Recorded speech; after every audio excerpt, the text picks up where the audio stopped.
झुलवा पाळणा पाळणा बाळ शिवाजीचा, झुलवा पाळणा पाळणा बाळ शिवाजीचा.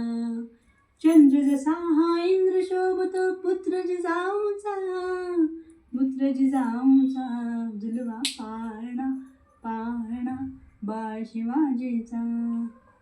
नमस्कार सर्व स्वामी भक्तांना, श्री स्वामी समर्थ. सुरुवातीला हे गाण्याचे बोल घेण्याचे कारण आज आहे शिवजयंती. शिवजयंती म्हटल्यानंतर एक सणच असतो, सगळीकडे आनंदाचं वातावरण असतं. पूर्ण भारतात जगात हा साजरा केला जातो. शिवजयंती उत्सव खूप छान प्रकारे साजरा होतो. सगळीकडे गाणे, सगळीकडे पोवाडे वगैरे ऐकायला येतात. अशाच याच्यात मग म्हटलं की आज थोडीशी शिवाजीराजांविषयीच थोडीशी माहिती घ्यावी.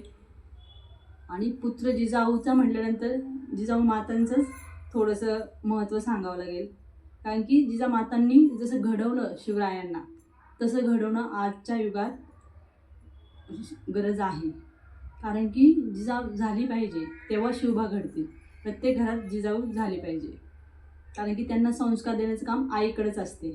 जिजामातांनी जसं संस्कार दिले शिवबांना, त्यांना जे वातावरण दिलं, आधी सांगितले सगळ्या गोष्टी कृष्णाच्या रामाच्या वगैरे सांगितले, नंतर सांगितलं बाळा स्वराज्य मिळवणं खूप गरजेचं आहे. आणि आपले जे हे आहे परकी आक्रमण होतात मुघलांचे वगैरे, हे खूप अत्याचार होतोय, सर्वांवर होतोय, तर तो तुला नायनाट करायचा आहे. तर त्यांच्या आईच्या शब्दावर, आईसाठी त्यांनी स्वराज्य उभारलं. म्हणजे इतकं संस्कारित केलं होतं शिवरायांना. असे हे संस्कार होणं आजच्या काळात खूपच गरज आहे. त्यासाठी बालसंस्कारमध्येही हे शिकवण दिली जाते, ह्या गोष्टी सांगितल्या जातात. कारण की मुलांवरही शिवाजीराजे, स्वामी विवेकानंद यांचे थोडेसे हे झाले पाहिजे, विचार, मनावर विचार बिंबले पाहिजे.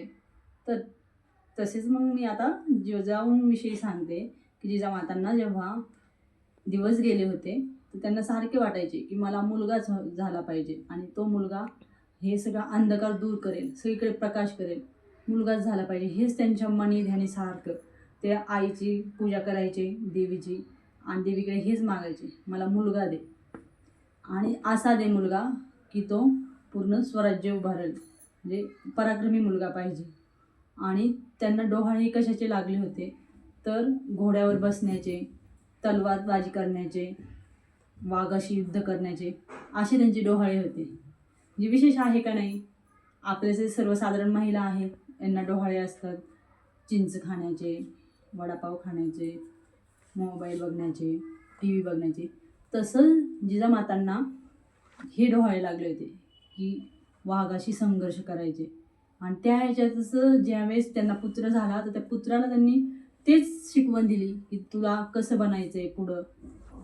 आणि लहानपणीच सगळे काही शिकवून दिल्यामुळे आणि एकदम पराक्रमी हा असा पुत्ररत्न तयार झाला की आत्तापर्यंत 350 वर्ष होऊन गेले, अजूनही त्यांचं नाव घेतलं जातं, त्यांची पूजा केली जाते.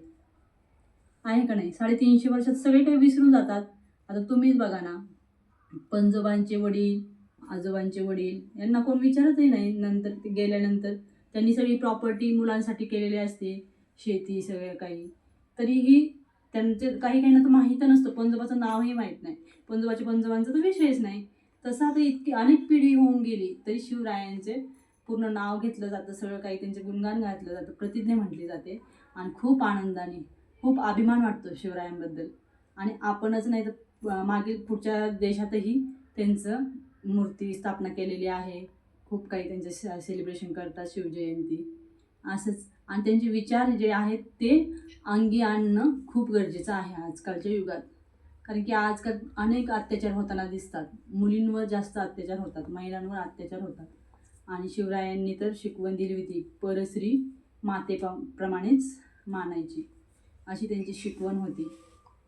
असंच एक मी तुम्हाला एक गोष्ट सांगत आहे की एकदा एक मुस्लिम मुलगी जॉबला वगैरे बाहेर पडली असेल आणि येताना खूप अंधार होता. तर अंधारात येता येता तिच्या घराकडे जाताना 4-5 गुंड तिला दिसली, जी तिच्या पाठलाग करत होती. म्हणजे एकदम त्यांच्याकडे शस्त्र वगैरे सगळं होतं. आणि ते तिच्याकडं पळत पळत चालली की ती परत तिथून पळाली. मग ज्या स्टॉपला ती थांबली होती तिथं न थांबता दुसरीकडेच पळाली. अनोळखी ठिकाणी ती पळत चालली होती तर तिचा जीव वाचवण्यासाठी.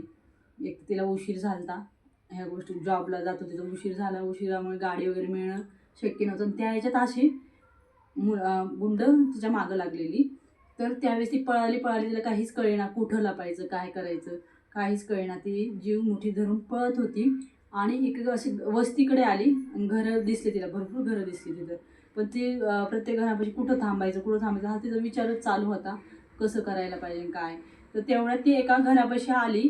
तर त्या घराचा खिडकीचं हे उघडं होती, खिडकी ओपन होती. त्या खिडकीतून तिने आत डोकून पाहिलं.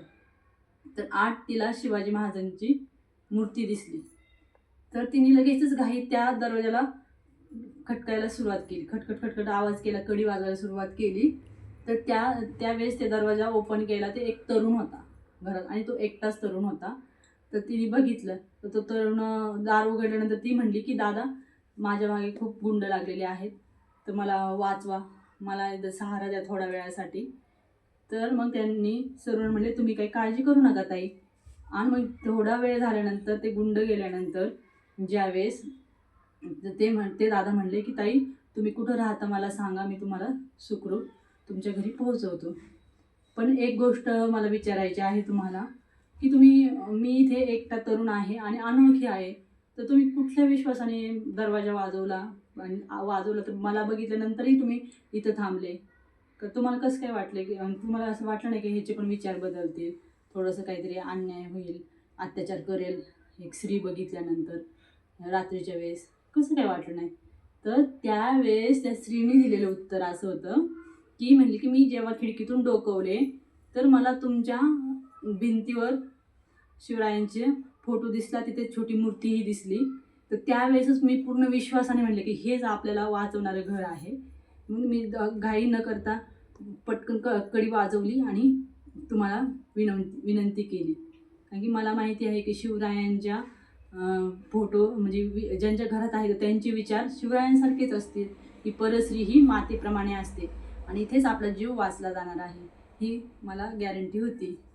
तर अशा प्रकारे शिवरायांबद्दल हे म्हणजे इतकं महत्त्व आहे, विचार आहे. हे मुस्लिम दुसऱ्या धर्माची मुलगी असूनही तिला माहीत होतं की हिंदू धर्माचे आपले शिवराय कसे आहेत, कशा विचाराचे होते, हे धडे आहे. आणि आत्ताच्या युगात शिवरायांचे विचार अवलंबणं खूपच गरजेचं आहे. पुन्हा भेटूया पुढच्या माहितीने. तोपर्यंत श्री स्वामी समर्थ.